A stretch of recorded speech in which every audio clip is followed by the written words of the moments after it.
There is a quiet epidemic among men today, and it doesn't look like weakness. It looks like obedience. In offices and friendships, in families and on screens, men are shrinking, not because they lack strength, but because they've been taught to trade it for approval. They nod when they should speak, smile when they should walk away. They've been trained, like dogs, to behave, to wait, to beg. But here's the truth. The world does not reward the harmless. It forgets them. It uses their loyalty, praises their silence, then replaces them without a word. Machiavelli didn't write for the agreeable. He wrote for the calculating, for the ones who lead without asking, who walk without permission, who would rather be feared for their clarity than loved for their compliance. And that is why this message is not for the man who still flinches at disapproval. It's for the one who feels the wolf inside him starting to wake. This is Psychology Insights, and today, we kill the dog in you so the wolf can rise. In a world ruled by silent power games and unspoken hierarchies, kindness is not a shield, it's a sedative. Obedience earns comfort, yes, but comfort is not safety. It is sedation disguised as security. And the man who lives sedated, who waits to be told when to speak, how to move, who to be, is not alive. He is manageable, and being manageable is the first death. Because the moment you ask for permission to be yourself, you've already surrendered. Your instincts begin to soften, your voice cautious, your decisions filtered through the fear of being disliked. And soon, you become predictable, harmless, easy to forget. This is the psychology of the trained dog. He doesn't bark to protect himself. He barks to be accepted. He doesn't act to lead. He acts to please. And the world, full of sharper predators, sees him for what he truly is: available, open, weak. Look closely. The ones who rise, in courtrooms, in boardrooms, even behind the glow of a screen, are not the ones who try to be liked. They are the ones who do not flinch. They do not broadcast strength. They conceal it. They speak less and observe more, because what is visible can be manipulated, but what is hidden controls the room. Meanwhile, the obedient man reveals everything: his fears, his hunger for praise, his desperate need to be chosen. And that visibility, that's the leash. And when the storm hits, when loyalty is no longer convenient, when comfort collapses, it is not the wolf who is sacrificed. It is the dog, the one bred to serve, not to stand. The one who waits to be rescued, not the one who prepares to strike. So ask yourself this: are you still hoping to be spared because you're good? Or are you ready to be respected because you're dangerous? Because in the kingdom of wolves, it's not love that keeps the knife from your throat. It's fear. And if you're not feared, you're forgotten. You've been told that being nice will protect you, that if you're loyal enough, agreeable enough, soft enough, the world will treat you kindly in return. But look around. Where has that gotten you? The truth is uncomfortable. Niceness isn't power. It's a strategy, just not yours. It's the strategy used on you. Because in a world ruled by perception, obedience is not rewarded, it's expected. And the moment you stop obeying, you're not honored, you're discarded. The servant who forgets his place isn't elevated, he's eliminated. This is how control is built, not through brutality, but through praise. You're told your loyalty makes you noble, that your patience makes you virtuous. But in truth, it only makes you easier to manage, predictable, replaceable. Because the dog who obeys is never seen as dangerous. And the one thing the powerful fear is the unpredictable. So, ask yourself, what happens when the obedient dog suddenly refuses? When he disobeys? When he bites back? He becomes dangerous, not because he changed, but because he stopped performing. And here's the cruel irony. The very qualities that earned him approval, loyalty, softness, self-sacrifice, become the reasons he's now punished. The world didn't love him. It used him. And when usefulness expires, so does affection. The obedient man doesn't see this coming because he mistakes comfort for safety. He thinks being spared is the same as being respected. He mistakes silence for belonging, praise for permanence. But as Nietzsche warned, the surest way to corrupt a man is to teach him to value acceptance over truth. And this is how the dog is made, not born, but broken, trained to fear tension, to confuse peace with passivity, to live on approval rather than instinct. You've seen this man. Maybe you've been him. He apologizes before he's blamed. He hesitates before he moves. He waits to be chosen, never realizing that power does not come to those who wait. It comes to those who stop asking. So the question stands. Are you moving to express your strength or to avoid upsetting someone? Because if your actions are shaped by the fear of being disliked, you're not leading. You're not even living. You're simply surviving on borrowed time. Closeness to power is not power. It's comfort dressed as control, and it's one of the most dangerous illusions a man can fall into. You think that if you stay loyal, quiet, and useful enough, your time will come. That sitting near the throne makes you part of the kingdom. But here's the reality. The throne does not share its crown. The dog is not protected because it is loved. It's tolerated because it is useful. And when usefulness ends, when war erupts, when the hierarchy shifts, when a sharper weapon appears, the dog is the first to be replaced. Not because it failed, but because it was never valued, only needed. Power does not explain itself. It does not seek approval. It does not kneel. The king doesn't ask for applause. The general doesn't beg for consensus. They decide. They move. They act, with or without your permission. And that's where the obedient man falls apart. Because the obedient man cannot act alone. He cannot think without validation. He cannot survive silence, because silence makes him feel invisible. His weakness is not a lack of strength. It's need. Need to be liked. Need to be praised. Need to be told, you're doing good. And that need, that's the leash. A leash so subtle, he thinks it's comfort. He confuses being fed with being respected. He calls being tolerated belonging. But the moment he says no, the illusion breaks. The smile fades. The chain tightens. Because he was never equal, never free, only useful. As Epictetus once said, only the educated are free. The man who has not educated himself to act, without guidance, without applause, without emotional approval, is not free. He's conditioned. And conditioning is not power. It is programming.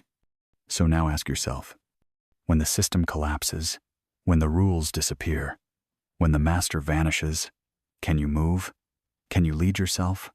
Or do you wait, hoping someone tells you what to do next? Because if you still need permission to act, you're not in command. You're still on a leash. And no man on a leash has ever changed the world. Most men don't realize they're enslaved because the chains they wear are invisible, not made of steel, but of praise, of politeness, of routine approval. You think you're safe because no one has punished you. You think you're respected because you're being fed. But what you're really experiencing isn't respect, it's management. And the worst part? You've learned to love it. You've been trained to need permission, to mistake tolerance for loyalty, to believe that as long as you don't disappoint anyone, you're doing well. But the truth is, the moment you step out of line, even once, the illusion collapses. The warm voice turns cold. The hand that fed you pulls away. The mask of kindness falls off, and you realize you were never chosen, just useful. And usefulness, my friend, is conditional. It expires the second you stop performing. The obedient man, the man who has lived his life waiting to be praised, can't survive that moment. He spirals. He collapses. Because his strength was never real. It was borrowed, lent to him by the system he served. And when the structure disappears, so does he. Why? Because he was never taught to lead himself. He was trained to wait. He was taught that initiative is arrogance, that independence is rebellion, that silence from others is failure. And so, without feedback, without reassurance, he's lost. He has no compass of his own, only echoes of expectations. Carl Jung once said, "People will do anything, no matter how absurd, to avoid facing their own soul." And that's exactly what the obedient man avoids. He avoids his instincts. He avoids conflict. He avoids the quiet, because in that quiet, he hears who he really is, and it terrifies him. So now, I ask you plainly, have you traded your instincts for comfort? Have you silenced your own voice just to stay in someone else's favor? Because in the end, a man who cannot act alone is not a man, he's a dependent. And when dependents become inconvenient, they are not corrected. They are replaced. You were not born to be managed. You were not made to be obedient. You were built to move with clarity, even when no one claps.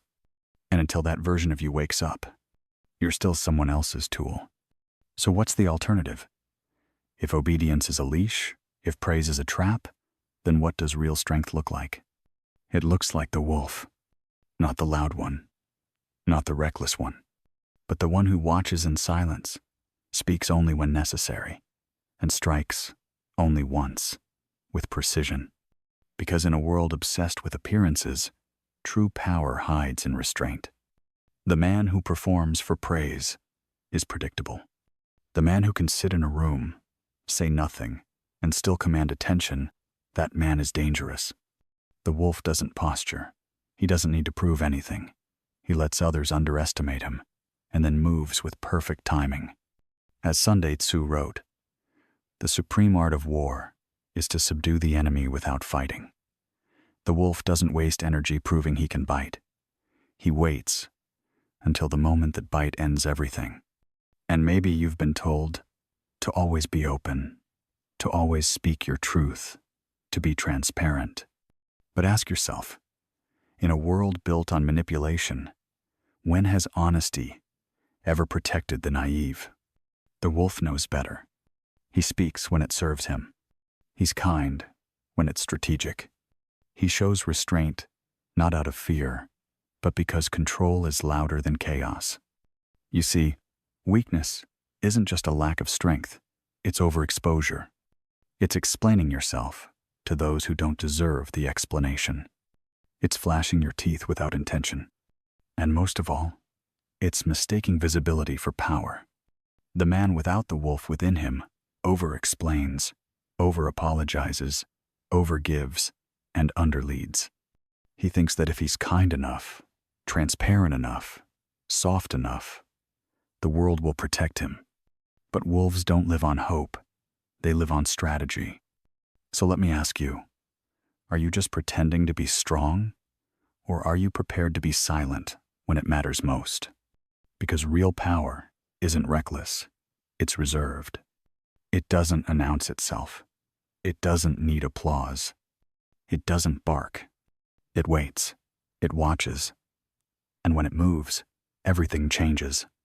You've probably been praised for being loyal, told that your consistency, your devotion, your sacrifice make you noble. That loyalty is a crown you wear with pride. But what if I told you that crown is actually a collar?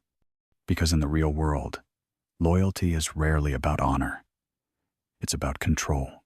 As Machiavelli warned, men are driven either by love or by fear. And more often than not, loyalty is forged through fear, not love. Fear of rejection. Fear of abandonment. Fear of being called a traitor. So you stay. You stay with people, systems, beliefs, even when they're draining you. Not because you believe in them, but because you're afraid to betray what no longer serves you. But here's the brutal truth. Loyalty without leverage isn't strength, it's submission. You think your loyalty makes you respected, but to those in power, it makes you easy to manage. Predictable, containable, disposable. The powerful don't stay loyal. They stay strategic. They don't beg for allegiance. They command it. And when someone else becomes more useful than you, they won't hesitate to drop you. No explanation. No apology. The world doesn't reward loyalty. It uses it. It celebrates your devotion while it profits from your silence. And when you're no longer needed, it forgets your name. So ask yourself, is your loyalty empowering you or paralyzing you? Can you walk away when you're no longer valued? Or have you convinced yourself that suffering in silence is a virtue? Because here's the real test. If your loyalty can't survive without praise, it's not loyalty. It's dependence. And the man who cannot walk away will never be free. Let's go deeper.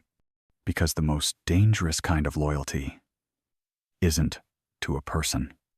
It's to an idea, to a belief you inherited, to a cause that no longer serves you, to a memory that feels noble but keeps you stuck.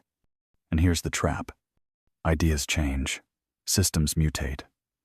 What once felt true can be hijacked, rebranded, weaponized, all while you keep serving it blindly, thinking you're being faithful. But staying loyal to a broken structure is like staying in a burning house because you like the wallpaper. It's not courage, it's self-betrayal. The strong don't give loyalty as a gift. They lend it with terms. And when those terms are violated, they walk. No guilt, no apology. Because loyalty without an exit plan isn't strength, it's surrender. And yes, society will shame you for it. They'll call you unfaithful, a traitor, disloyal. But listen closely. That's not morality speaking. That's control. Control disguised as tradition, as duty, as honor. But honor that leads you into ruin is not honor. It's obedience wrapped in sentimentality. So ask yourself, is your loyalty earned or inherited? Is it chosen or programmed? Because if you're loyal to a master, a mission, or a memory that would not protect you in return, that's not character. That's captivity. And in the world Machiavelli saw, and the one we still live in, the loyal are not remembered. They're replaced. So the man who survives isn't the one who stays the longest. It's the one who knows when to leave, who understands that survival isn't betrayal, it's clarity. Once you've betrayed what no longer serves you, once you've walked away from blind loyalty, something else must rise in its place. That something is emotional immunity, not numbness, not apathy, but the ability to stay calm while others unravel. Because in a world built on manipulation, where weakness is disguised as virtue and pressure is disguised as morality, your silence becomes your strongest weapon. The true predator doesn't shout. He doesn't explain. He doesn't react. He waits. He lets others reveal themselves through emotion, while he studies through stillness. And here's what most men never understand. Power isn't shown through volume.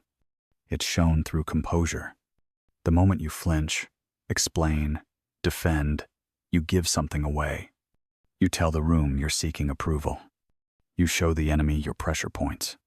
But when you hold your ground, without anger, without noise, without even blinking, you become the variable they can't predict. And what can't be predicted can't be controlled. As Marcus Aurelius said, you have power over your mind, not outside events. That's not just philosophy, it's survival. Because in a room full of men trying to speak louder, the one who speaks less and means more dominates. Don't confuse that stillness with weakness. Mercy only matters when it comes from someone who could have destroyed you, but didn't. That's real control. That's fear in its most refined form.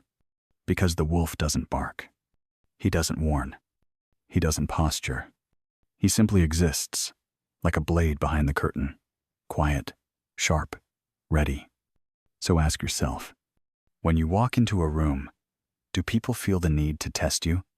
Or do they hesitate without knowing why? Because the man who radiates calm danger never has to raise his voice. He is the reason the room goes quiet.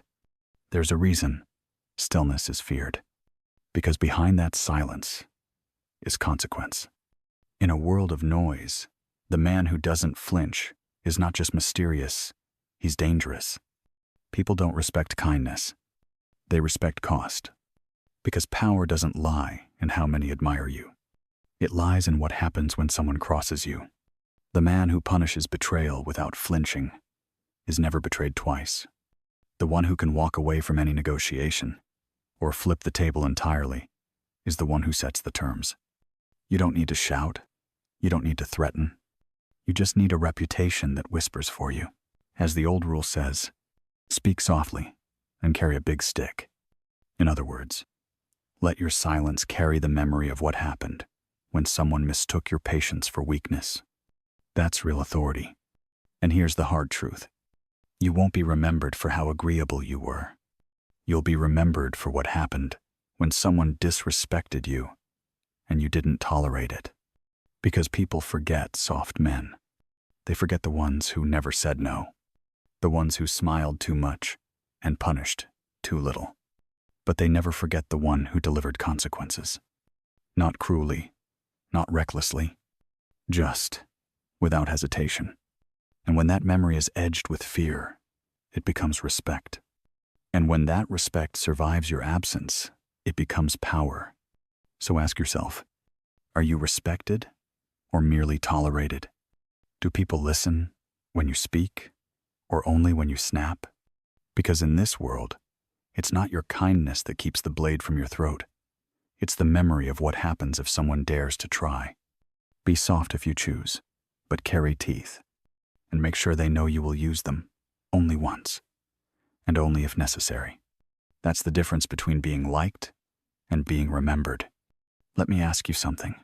Are you willing to be hated?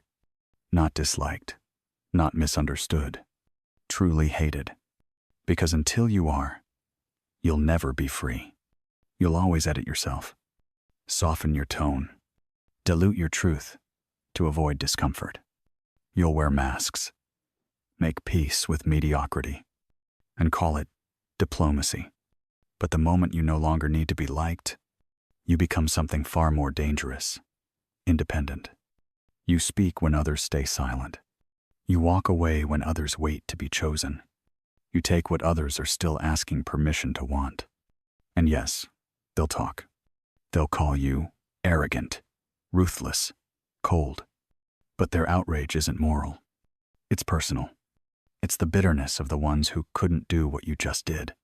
As Churchill once said, you have enemies? Good. That means you've stood up for something in your life. Because no one ever rose to greatness by being universally loved. The kings, the founders, the revolutionaries, they weren't applauded in their time. They were feared, hated, mocked. But history doesn't remember applause. It remembers dominance, impact, presence. The man who tries to please everyone becomes no one. He disappears in compromise. He's useful until he's not, then discarded, quietly, politely, completely. Because affection is performance. And the moment you stop performing, the applause stops. So, I'll ask you directly, what matters more, being accepted or being free? Because real progress never comes from consensus. It comes from friction, from discomfort, from disturbing the peace no one wants to admit is killing them. The strong are not remembered for their silence. They are remembered for their refusal to bend. And if no one hates you yet, you're not leading. You're following. Or worse, you're standing still. Hatred is not a flaw in leadership. It's the cost. It will come from below, the envious. From beside you, the stagnant. From above, the threatened. But if you stop walking because of the storm, you'll never see the summit. Because to lead, truly lead, is not to be loved. It's to be obeyed, respected, and feared when necessary. So if the storm is rising around you, good. It means you're finally rising above them. Now keep walking. If this message stirred something in you, it's because you already know the truth. The world doesn't protect the harmless. It forgets them. It uses their loyalty, praises their softness, then replaces them without warning. You've now seen why obedience is not virtue, why loyalty without leverage is weakness, why kindness without strength invites betrayal, and why the man who is feared, respected, and dangerously calm survives. So the question is no longer, are you strong enough to lead? It's, are you brave enough to stop asking for permission? Because power doesn't begin with control over others.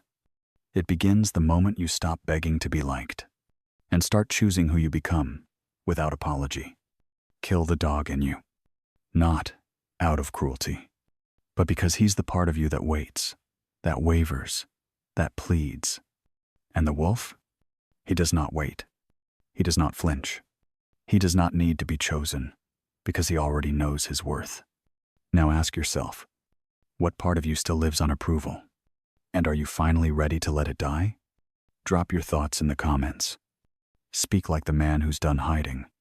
And if this message hits something real, subscribe to Psychology Insights. Because here, we don't train people to be tame. We train them to be untouchable.